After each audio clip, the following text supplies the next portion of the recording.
আসসালামু আলাইকুম সবাইকে। আশা করি সবাই ভালো আছেন, আমিও ভালো আছি। তো আমাদের কিন্তু এই মুরগির এই জিনিসগুলো খুবই পছন্দ। আপনাদের কার কার এরকম পছন্দ আমাকে কিন্তু কমেন্টে অবশ্যই জানাবেন। আর আমাদের ঘরে শ্বশুর শাশুড়ি, আমার জামাই, আমরা সবাই এই মুরগির পা, ডাকনা, কলিজা, গলা এগুলো সবই পছন্দ করি। তো আজকে এগুলো অনেকগুলো জমিয়ে আমার মা আমার জন্য পাঠিয়ে দিয়েছে। কেউ শুনে অবাক হবেন না, আসলে আমি খুব পছন্দ করি যার কারণে আমার জন্য পাঠিয়েছে। আর মারা তো এমনই হয়। তো এখানে আমি রান্না করার জন্য ছোট ছোট করে আলু আর পেঁয়াজ কেটে নিয়েছি রান্না করার জন্য। আজকে আমি রান্না করব, এগুলো অনেকগুলো হয়েছে, এখানে সাথে চামড়াও ছিল। আমার জামাই আবার পছন্দ করে সব কিছুই, তার জন্য এগুলো পাঠিয়ে দিয়েছে। যখন আমি বাড়ি থেকে এসেছি তখন আমার মা এগুলো দিয়ে দিয়েছিল। তো এখানে আমি মশলাটা কষিয়ে ভালোভাবে দিয়ে দিয়েছি।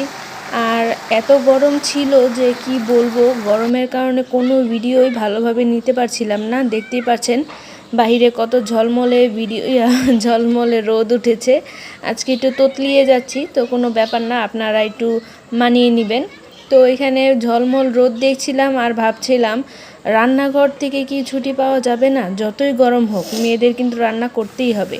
তো বিকেলবেলা হচ্ছে আমি একটু মোটা মোটা করে আলু পোলে নিয়েছি। আমার জামাই আবার মোটা মোটা করে এই আলু ভাজিটা পছন্দ করে, একটু নরম হয় যার কারণে খেতে ভালো লাগে। আমারও আবার অবশ্য ভালো লাগে। আমার শাশুড়ি অবশ্য অনেক চিকন চিকন করে পলে, কিন্তু আমার মা আমাকে আগে মোটা মোটা করেই খাওয়াতো, ওইটাই আমার ভালো লাগতো, ওইটা নরম হতো। তো ওইভাবেই আমি আমার জামাইকে করে দিয়েছিলাম, পরে পছন্দ করেছে। তো এখন আজকেও রান্না করতে বললো, যার কারণে রান্না করে দিচ্ছিলাম। তো এখানে প্রথমেই আমি তেলের মধ্যে হচ্ছে রসুন, পেঁয়াজ, কাঁচামরিচ এগুলো দিয়ে দিয়েছি, দিয়ে এখন ভালোভাবে নাড়াচাড়া করে ভেজে নেব। সাথে একটু লবণও দিয়ে দিয়েছিলাম, ভালো পরিমাণের লবণই দিয়েছিলাম। তো লবণ দিয়ে এখানে আমি হচ্ছে হলুদ আর একটু হচ্ছে মরিচের গুঁড়া দিয়ে হালকা একটু পানি দিয়ে কষিয়ে নেব। একটু হালকা কষিয়ে যাওয়ার পর এখন হচ্ছে আমি এখানে আলু যেগুলো ধুয়ে রেখেছিলাম ওই আলুগুলো এখানে দিয়ে দেব।